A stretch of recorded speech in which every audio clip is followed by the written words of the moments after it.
Greetings. Welcome to the ONTIC Protective Intelligence Podcast. I'm Chuck Randolph, ONTIC's Chief Security Officer. From 30 years as a military officer and over 25 transforming corporate security teams to function beyond their traditional roles, protection, risk management, and threat mitigation have been front and center throughout my career.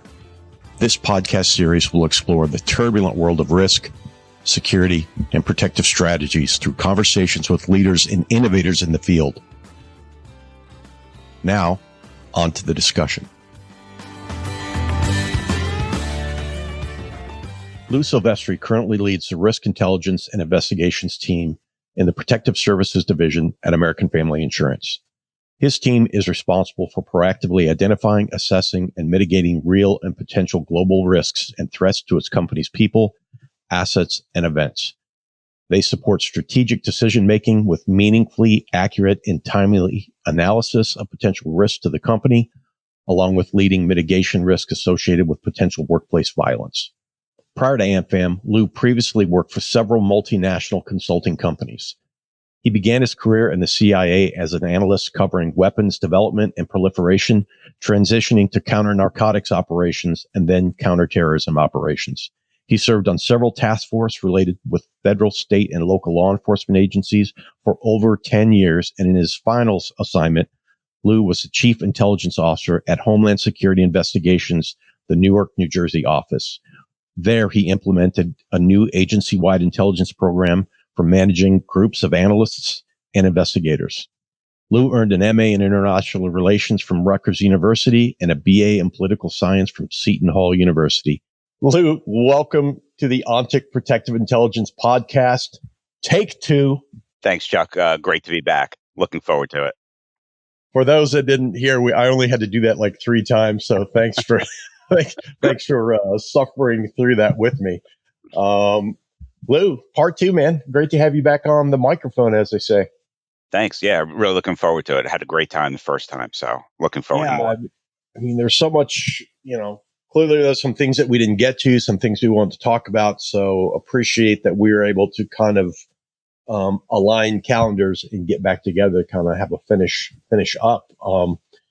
What a great session that we had before and all the things we talked about. But, one thing we had talked about before, I want to make sure that we don't forget is this idea of critical infrastructure.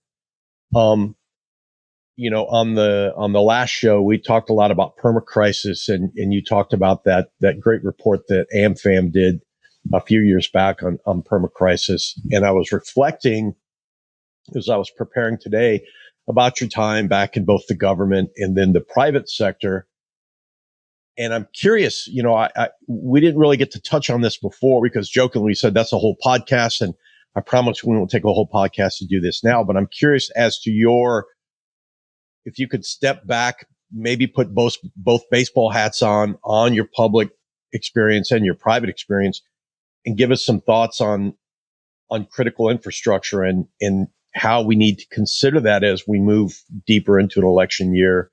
We've got multiple conflicts going on around the world. I mean, what are you thinking, Lou? Yeah, I mean, I would say, I think I mentioned the last time, that's one of my major concerns. And I don't think that's anything new, but like you said, given the circumstances that we're looking at now, that's kind of just all at a heightened level. And really, when you're talking about infrastructure, I think more than anything else, that's really where you have to have that really good public-private partnership, because it is going to, if there was any kind of issue, incident, whatever you have, that's going to affect everybody. And I mean, you can see that in just, weather-related incidents when there's electricity down. I mean, think about, how many people, and that affects pretty much everybody. And that's something, I think really what we've only seen up till now is natural disasters related to that. But when you put, into consideration that the electrical grid is, I mean, not saying anything that I don't think anybody in the security industry doesn't know. I mean, that's top of the list, along with so many others. I mean, just look at the freighter hitting the bridge What was that, weeks ago? I mean, I'm really shocked that we haven't heard more about that. I mean, yes, there are some reports coming out, but that's a major incident with long-term ramifications. And Well, that's interesting because often when, we talked about this last time and I said, I hate that, that discussion, like what keeps you up at night? And people will ask me that. And I'm like, what keeps me up at night is random traffic accidents. But honestly, if you kind of put that under this framework here, I mean, the random events, whether, the boat striking the bridge, the ship getting stuck in a canal, outside of a terrorist or an extremist incident, we now have these random acts that can also mess up the system and also create all kinds of chaos with no intent to do harm. It just is. yeah, exactly. And I think I mean, I never really thought that deeply about it until COVID, when we saw so many of the supply chain issues come up, and that, I think, more than anything else, highlighted um, just how little it takes to throw things off. And now, granted, I mean, for the most part, um, at least from what I saw, we were talking about minor inconveniences where, okay, you know, there was a run on toilet paper or run on paper towels, or you couldn't get, X, Y, and Z product. But, you know, all of that, all of that really kind of stems from how fragile and interdependent the supply chain network is. And I think that goes across so many industries, that exactly what you're saying, like these, kind of random one-off incidents really have the potential to cause havoc. And that's not even talking about something like, that would be intentional, whether it was by a group or a nation state. So yeah, that's, I think, all of those issues. And then when you start looking at kind of the technology side of things, one of the, there's a lot of discussion about 5G over the last couple of years. When I really started looking at 5G, it was when I was with the fintech company, and this was probably 2000, maybe 16, 2017. And I don't think a lot of people realize one of the major concerns was that, especially when you have Chinese companies building infrastructure for 5G networks, um, 5G is so complicated that, at least from what I heard, in national security assessments that are made public, but the there's so many updates and such complex code in that you really can't be sure if something is being done or not. And that's, I think, like the major concern. And when you kind of look at something like that 5G, where everything is going to run off of that, from, you know, controlling whole cities, one of the ideas was, especially in Europe, these smart cities, down to your appliance, and the potential for something to go wrong with that. I mean, that's something I don't think hopefully we never see. But I mean, talk about um, an incident going to kind of like the next level of something that I don't think we could even comprehend at this point. Well, I mean, it's interesting. I have a guy on the podcast, or person on the podcast, that's, formerly ran intelligence on the government side, has worked and now has worked both on the financial and the insurance sectors. I mean, who better to have a bigger picture, because you've worked in sectors that are involved everywhere across the 16 critical infrastructures, the backbones of many financial transactions. And now insurance touches everything. I mean, I remember when I was a kid, my dad saying, getting into insurance, it's involved in everything. And, he was correct. It's interesting. You touched on weather, and this isn't a podcast about weather, but, AccuWeather and many months ago were saying, hey, get ready. The hurricane season is upon us. And even today, in my morning briefings that I read, they're already talking about Western Canadian wildfire risks, They're talking about here in Texas, inclement weather coming even today as we record this. And then I think yesterday I read something on GPS.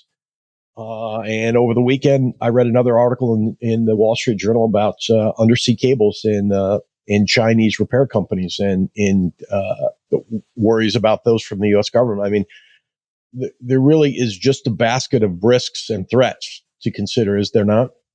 Oh, yeah. And I mean, you mentioned weather. Um, I really, obviously had like the ideas before going into an insurance company of the impact of major um, weather incidents, hurricanes, things like that. But what really, I think one of the main things that I've picked up working in the insurance company or insurance sector now is, things that you really don't think that much about, like a hailstorm. That's a major impact on an insurance company, just in terms Yeah. of, Well, you know, financially. financially. Exactly right. So like, I yeah, it's very interesting, and I think the more interconnected we are with technology, the risks just go up. I don't think that's anything like earth shattering, but you really do see that with kind of any major incident now. How do you speak to that, the value or speak to the business, I guess? There's this maybe mantra like security needs to move at the speed of business. I've heard others say like they want security to be a cost center. I have my own opinions on that, but at the end of the day, not a cost center, a center of profit. But at the end of the day, we have so many risks and things that we're facing now. I mean, how could we even consider being a profit center when we just need to help support and enable decisions, to keep the lights on and risks abated for the organization? How do you look at speaking to risk to the business now as opposed to maybe when you were on the government side, Lou? Yeah, that's a great question. And I don't know if there's a great answer to it because I think so much of it. I've only been with two companies since leaving the government, but the But finance and insurance, I mean, right, I'm going to yeah, say that's pretty like here's a 1-2 gut punch, but also like here it is, kid, in the deep end. Go after it. yeah, and I think it's very dependent on the company you're with, um, and not. I would say not even. Yes, the industry, because each industry is going to have its own kind of inherent risks to it and what it places in importance. But the company itself, from now being at two different companies and kind of reading more about how companies do things, and when you go to networking events, hearing how different security groups do different things. I think it's very dependent on the company itself and what the company sees as the risks. I'm not, and I'll qualify that with saying not that it's actually what the most significant risk is, but I think the leadership team to a great extent determines that. And as much as we want to try to make those leaders aware of potential risks, I think to a certain degree we're limited. Now that depends on the leadership, right? Are they open to hearing that, or are they kind of focused on one thing? And you know, I'll use geopolitical risks as an example. Um, More and more, I think over the last couple of years, geopolitical risk has been getting kind of airtime as, hey, this is something we really have to look at. And I think a large part of that is just because of what's going on in the world now, whether that's Ukraine or Israel, Hamas, all of those major issues that are kind of taking front and center. But um, when you delve into it, geopolitical risks have always been there, and they're always going to be there. Um, I think a lot of times there's lip service paid to that, of in terms of like, oh, we have to factor in geopolitical risk, but really it doesn't go much deeper than that. And again, going back to kind of technology, which we mentioned before, technology is part of geopolitical risk, and same thing with cyber risk. I mean, when you talk about a cyber attack, there's a reason behind a cyber attack. It's not happening in a vacuum. And I think a lot of people kind of just skip over that. You know, I mean, a cyber attack is whether it's, from a nation state there or a criminal organization, they're trying to achieve something.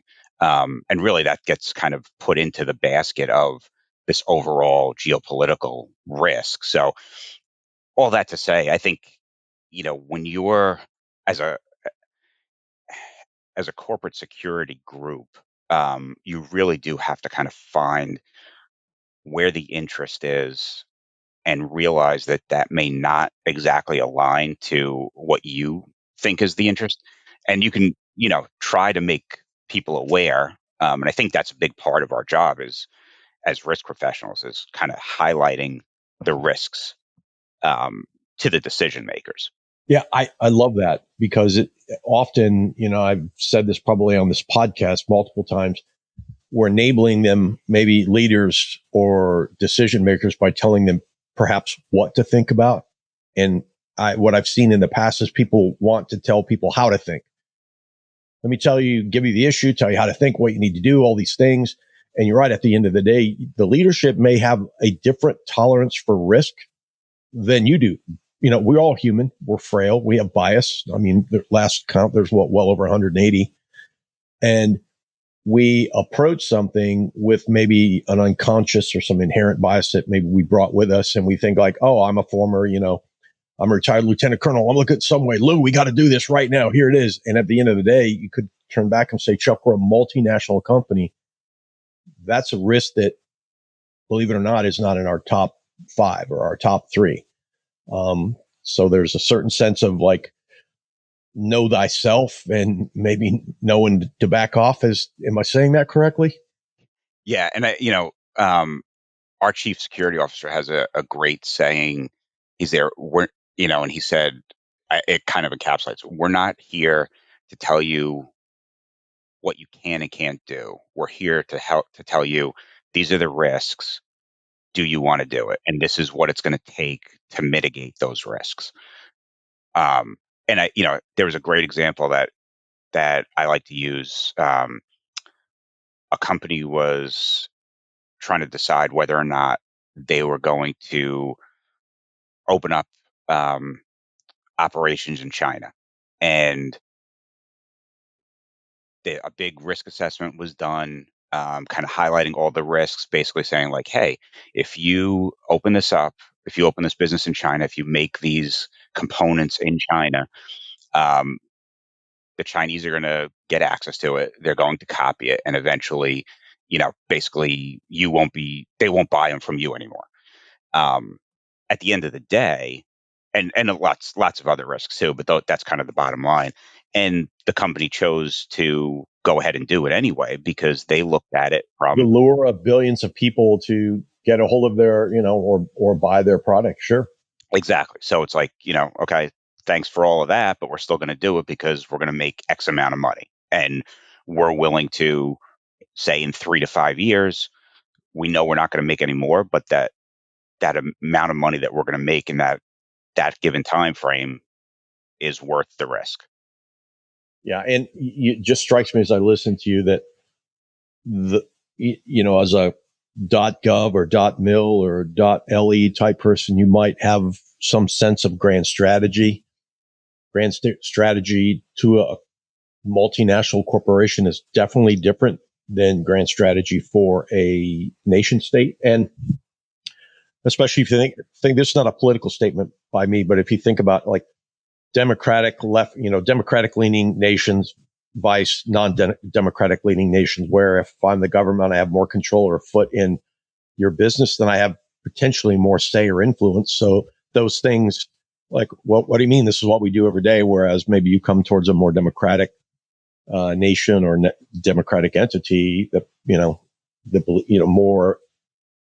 more leaning towards capitalism, where, hey, we're going to have a bit of a laissez-faire in here and let the corporations do what they want. That becomes an issue because corporate strategy is definitely different than government strategy. Yeah, absolutely. Absolutely.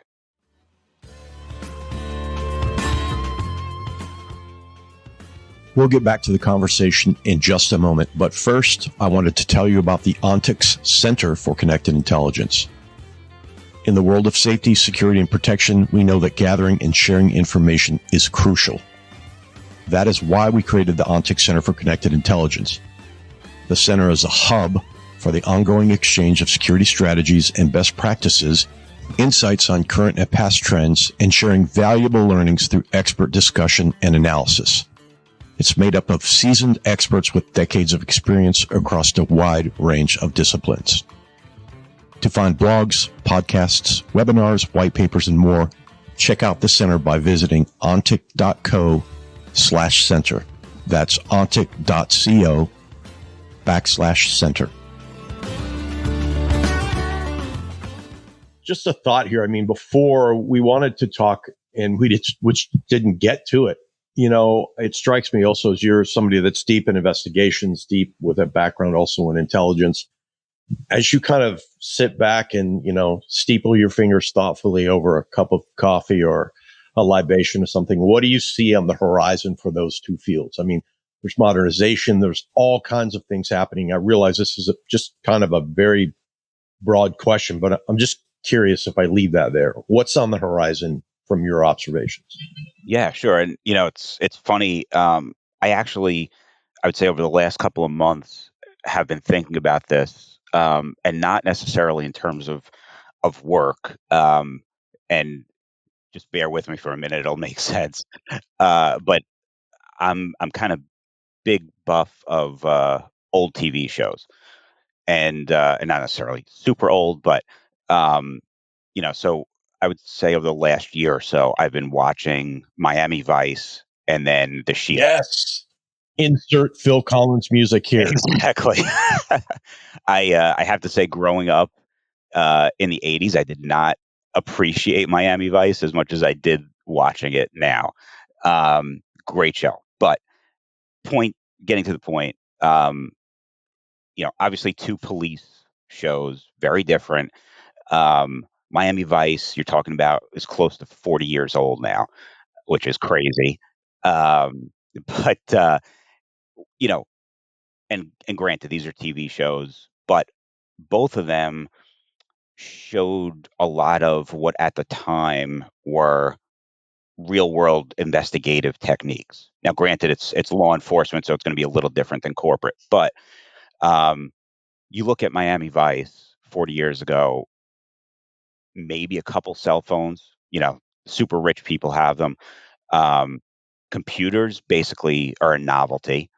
Um, and then 20 years later, with the Shield, everyone has a cell phone. Now they're not smartphones. Um, Computers much more prevalent. Some people have laptops.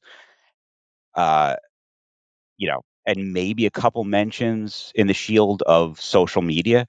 But now, fast forward to today, and um, look at what we're looking at. Social media, by far, I think, is the biggest game changer in investigations, um, and technology in general. And I think, going forward, that's just going to increase.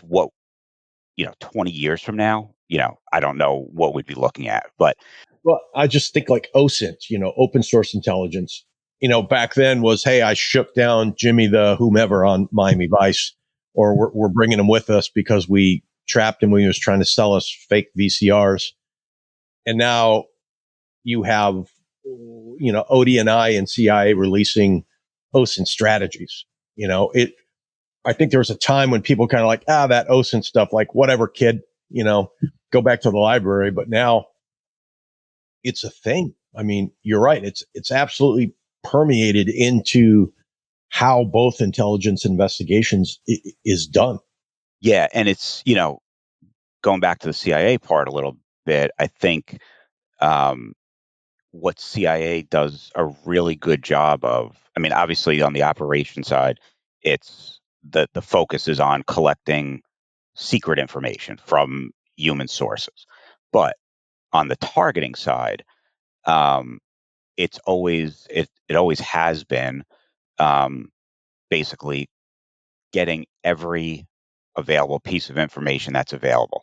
So, if that's a telephone number, if that's going on the internet and finding public information and basically combining all of that into the best picture you possibly can, which is interesting because, and what kind of drew me to targeting work was it's a combination of intelligence and investigations. So yeah, I mean that's always been kind of the CIA focus for targeting work is combining everything you possibly can from all different sources. And I think really that's what, if you're not doing that in investigations today, you're really missing the mark. And I've seen that with a number of groups where, and a number of different types of investigations where in the corporate world, groups may be very solely focused on, I guess, their area of investigation. So, I'm doing fraud investigation, so I'm only going to look at the financial data, or I'm doing an investigation on, um, an ER investigation. So an employee has done something, and I'm only going to look at, you know, what what's in their file and do an interview. I think you're real, who groups that do that, I think they're really missing the target on that in terms of, what else is out there because, um, I mean, especially on the OSINT side, right? And then combine that with public records and, all of that other information to get as best a picture as possible to kind of inform you what's going on. And it's really, I don't know. I consider it, and it's just kind of a surprise. All of this stuff, I think, I consider very, you know, basic foundational investigations 101. But then you kind of see this stuff and you're kind of scratching your head and okay, so there is a difference of opinion. And at least with my group, what we try to do is we say like, hey, we can do this for you and kind of get our services out there with the idea of long term kind of growing our team because we can say, hey, we're the only team that does X, Y, and Z, and we can add this value to your investigations. And we've done that. I mean, we're still kind of waiting for the payoff, but it's one of those long term things where I really think, and that's what I think Ontic is so great about is they get that the company gets that. Um, and I can't say enough about that. And that's really, I think I mentioned this before. That's kind of why we went with Ontic, but it, it kind of, I guess, still surprises me that some investigation groups don't do that type of work. Well, I think there's a piece of modernization, people, process, technology, and all three need to be modernized. And appreciate the Ontic plug there, because there is a piece of technology that says, look, it's going to make it easier. It's going to bring you out of the analog, out of the Miami Vice, through the shield into whatever's next. And and it's good, and I also love the fact that you brought up the targeting, F3 EAD, find, fix, finish, exploit, analyze, disseminate. Often, Lou, I think if we can take these things, if we're coming from a government side, sit back and thoughtfully say, how can I use this that I've been, the US government paid a lot of money to get me trained on. How can I turn this into something that will help my corporation make better decisions? If you think about it, like with, you're doing F3 EAD on the government side to target and fix somebody, something to, neutralize or arrest or do something. But, on the government side, we do that to say, hey, maybe we're identifying and mitigating risks and external security issues. And then that helps us understand what we want to monitor and address in terms of maybe cyber or critical, business infrastructure or, things that have been brought forth by leadership that says we care about these things. So, I mean, what a great thought you had there. Yeah. And I'd say that leads me into the flip side of that, of OSINT, especially in terms of down the road, or actually, I think we're here. We're at the crossroads, if not already starting to cross it. But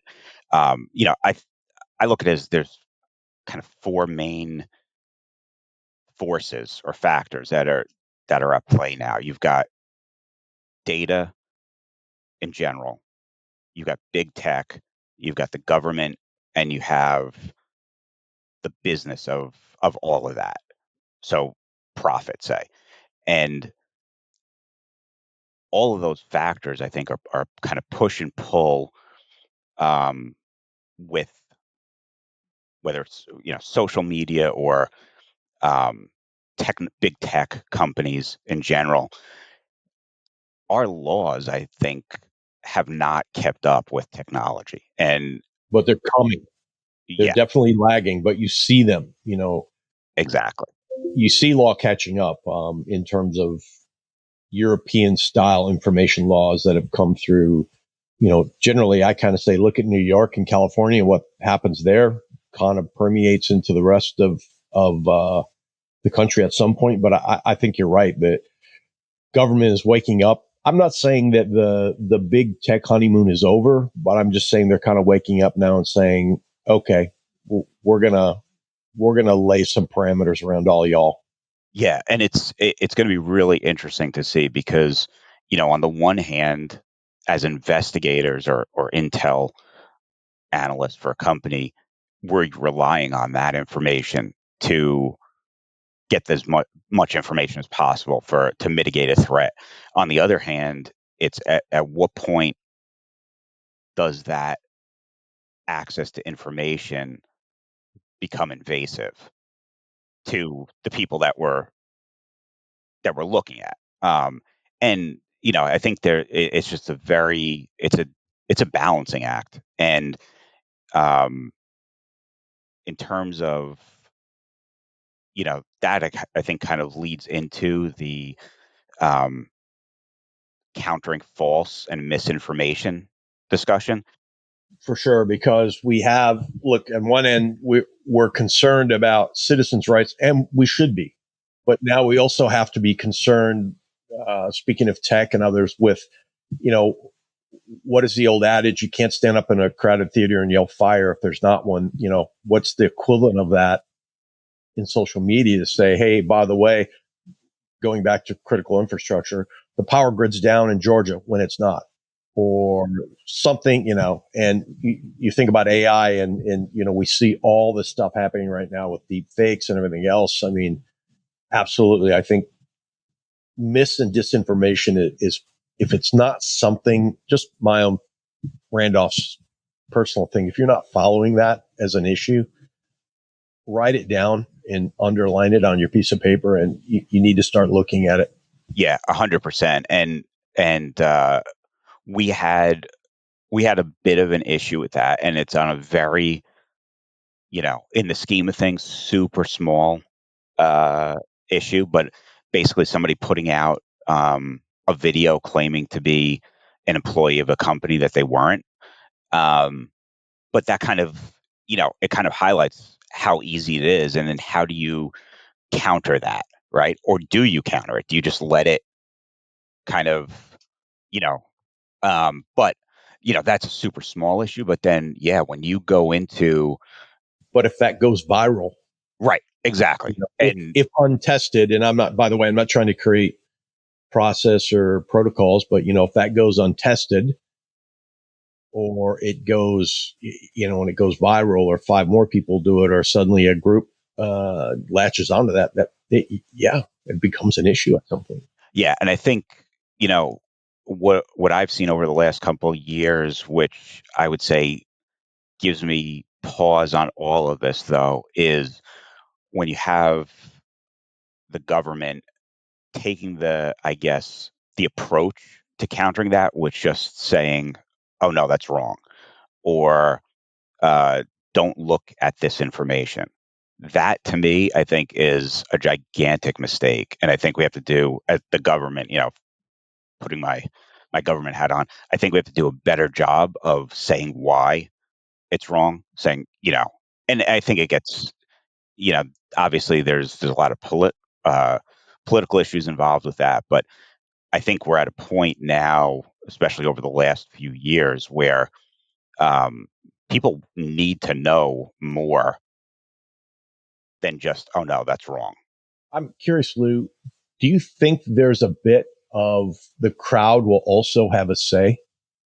And by the way, I understand the song lyric. If you listen to Fools, the mob rules, but there's also a bit of like, we need to call BS where BS is called. You see that happening in some places online where, people will challenge like, hey, that's not right. This is incorrect. I mean, will that become more, will that become part of this process too? Like a call out for, hey, this is incorrect, rally to the flag and help us pull this down. I mean, what are your thoughts? Yeah, you know, social media in general fascinates me just because when I was in the government, that really, it was out there, but I didn't use it. I wasn't going to put out where I was located or what I was thinking or any of that stuff. So I come from that mindset. That's very much in a minority, obviously.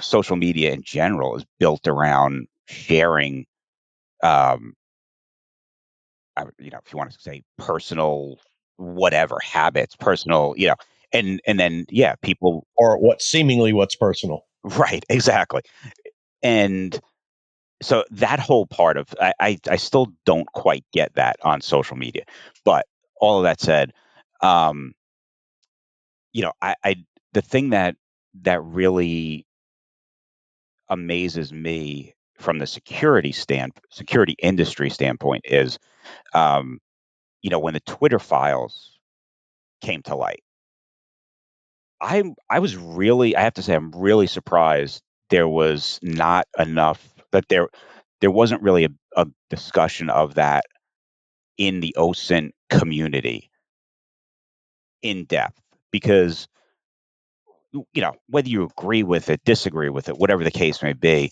look through those documents and what the implications are for the information that was in there.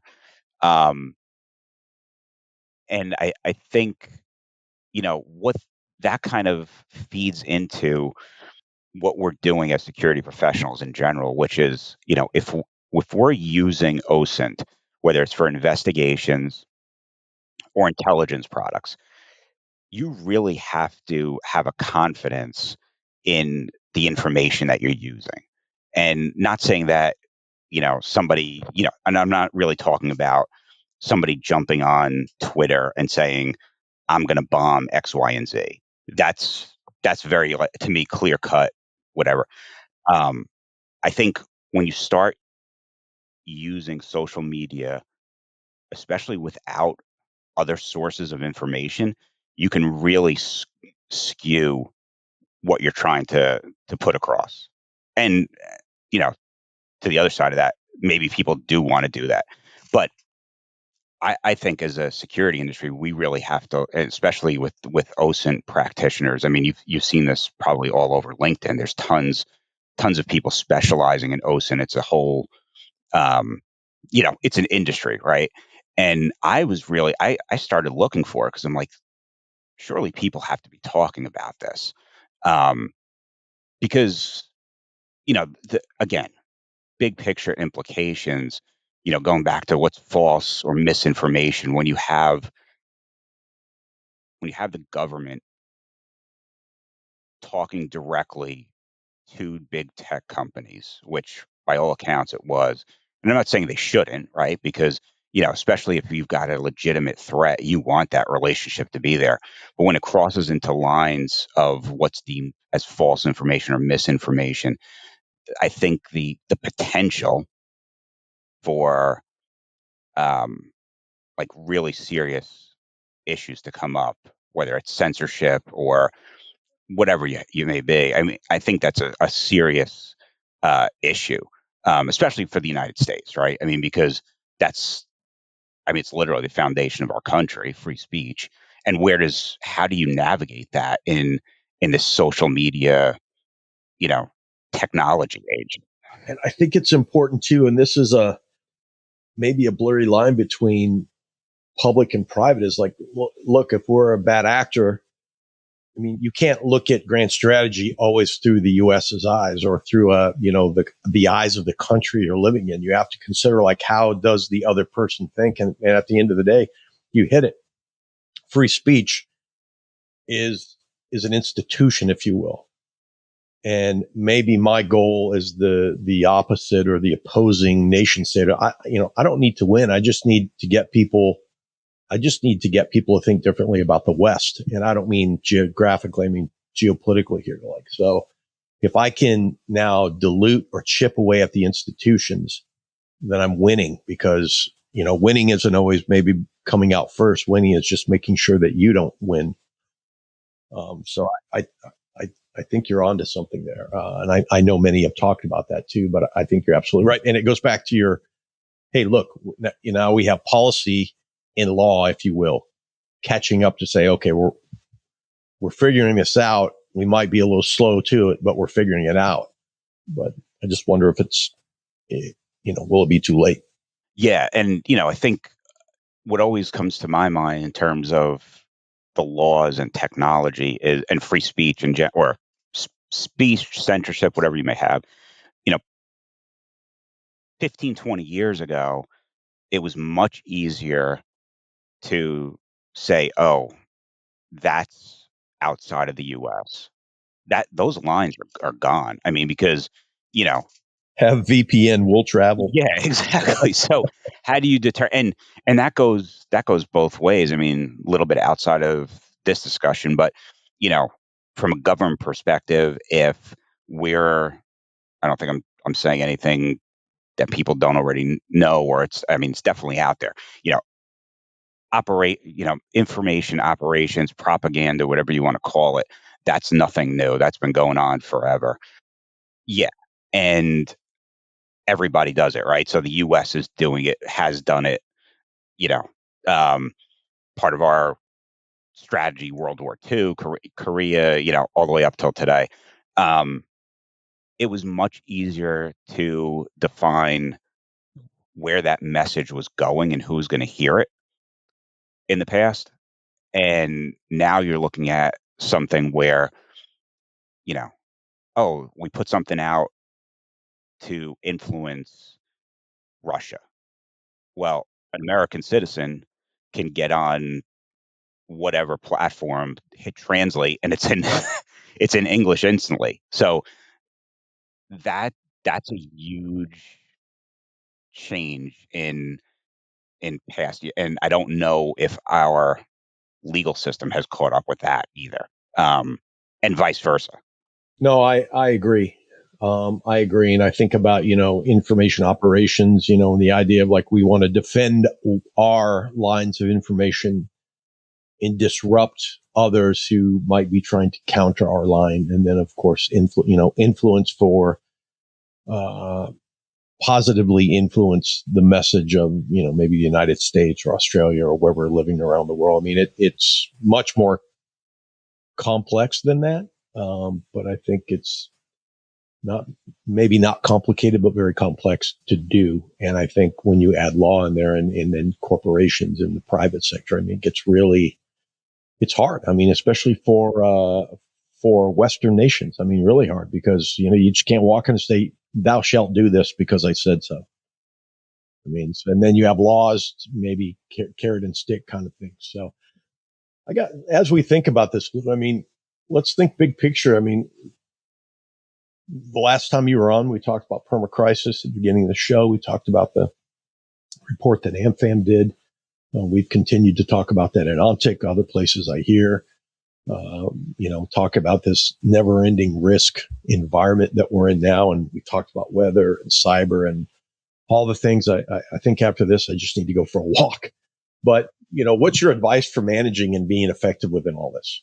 Yeah, I think we talked a little bit about this before. It's definitely, what, 4, 5 years in almost now, I think, with the perma crisis and no sign of it going away. And this year, obviously you've got major election coming up, so all of that politicized, you know, those feelings, those issues, all of that's coming to the forefront. So I think, you know, in terms of investigations and intelligence, I think it's well, first on the investigation side, I would say you really have to keep sight of when you do an investigation, not to cross the line of somebody expressing their views as opposed to making threats. Um, and that's not just now, but I think even more so now. There's whether it's the company putting out company or corporate leadership putting out statements or whatever the case may be, and then you get employees that don't agree with that and voice their opinions. You have to, you know, there's a line there of um, not investigating somebody just because they don't agree with what the company is doing, and that's not a hypothetical. I've actually seen that come up several times. So it does happen, and I think we really that's our insecurity. That's our kind of, I want to say, not to over exaggerate, our duty to kind of push back and say, hey, you know, this is this person is just saying whatever they're saying. They're not making threats. They're, you know, it's one of those things. It involves some critical thinking too. Like, hey, the boss is showing up and said, Lou, we don't like these guys. We need to know everything there is to know about them. Right. Mm, maybe not legal, Chief. Exactly. Maybe we should let's come back to this. Let me give you some things to think about, as opposed to like, I've got it, I'm untouchable. Also, because I'm still playing secret squirrel, or I think I'm the secret squirrel for the organization. And then on the intel side, I think it kind of goes to a little bit to what we were discussing previously. You know, and this, I think, again, this is heightened because of the climate that we're in now, especially. But this is something that I've always, whether it was in the government um, or corporate security, you know, as security professionals, I think when you're writing an intel report or whatever kind of report you're putting out, you really have to make the effort to not show any kind of political bias. Now, I mean, obviously, this Absolutely. doesn't apply if you're being tasked with, hey, give me a point paper, right? Because you're going in for that, and they want an answer. They want, you know, points supporting that. But I always, you know, I've always told anyone that works for me or that's asked me questions about it that, you know, you know, if you lean to the right, if you lean to the left, regardless, you put that aside, stick to the facts. You're making points to inform somebody. They don't want to know what your political beliefs are, and you don't know what theirs are. So you could Exactly. potentially, you know, Yeah. find yourself out of a job. Yeah. But also, um, you know, and this again, I think this was something I learned in CIA.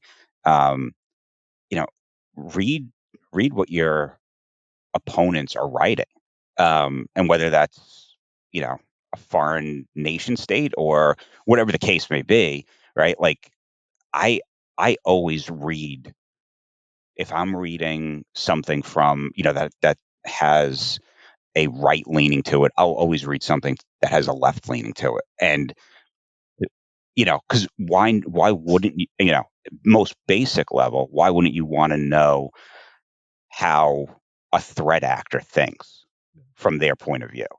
Yeah. I mean, critical thinking, I think you just need a tattoo on your hand, the back of your hand. Have you thought critically? Yeah.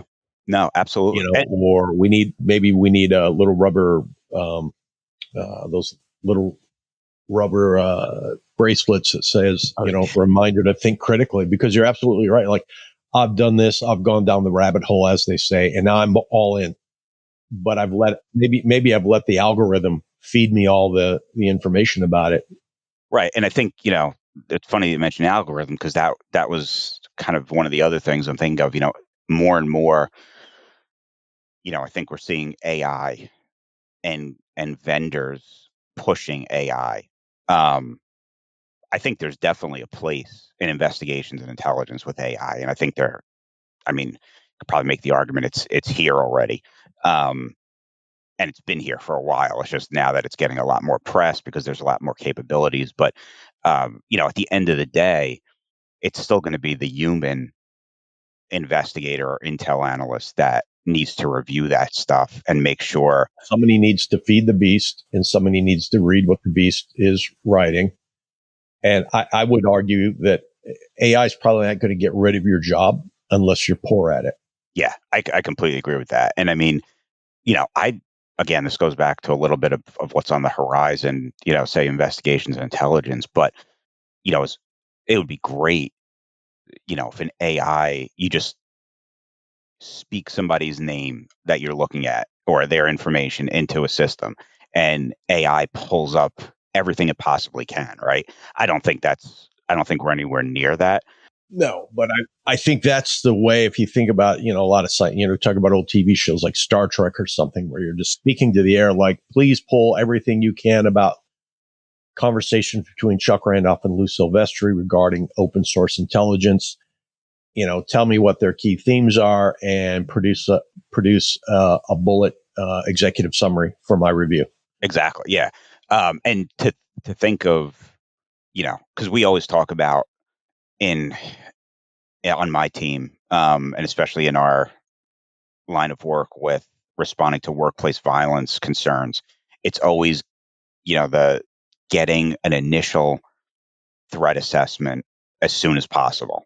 And you're not going to have all the information, but how great would it be that that's sped up even further so that you can say to the rest, to your security team, like, hey, this guy is a high risk, start putting mitigation measures into place. And you do that within a half hour instead of 2 hours, that type of thing. That's where I can really see the potential for AI helping investigations.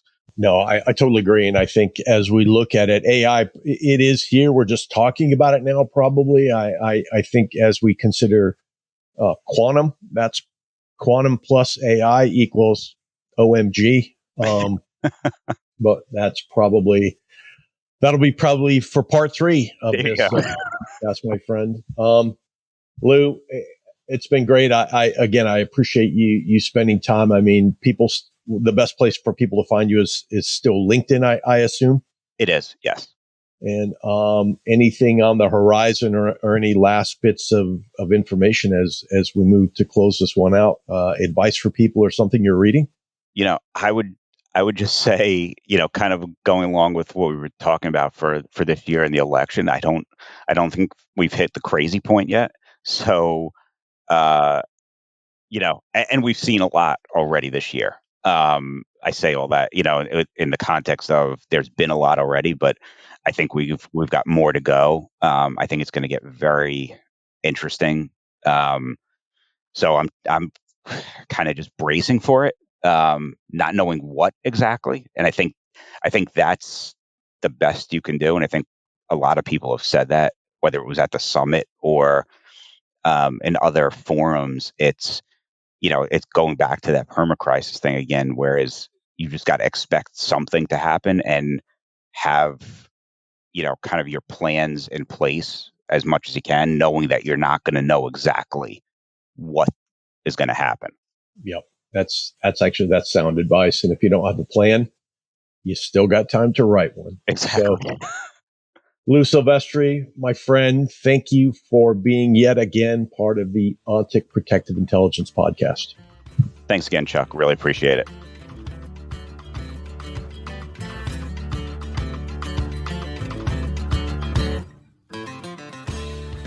This episode was brought to you by the ONTIC Center for Connected Intelligence. Learn more at ontic.co/center. Again, that's ontic.co/center. It was produced by A.J. McKeon. Our music is a track called Monteverde Ride, and it was written by Brian Bristow and performed by the Smokin' Novas. Check them out on Spotify. Please remember to rate and review our podcast on iTunes and subscribe on Apple Podcasts, Spotify, or wherever you get your podcasts. If you have questions, we'd love to hear them. You can reach us at podcast@ontic.co or visit ontic.co/center for more information. Thanks for listening.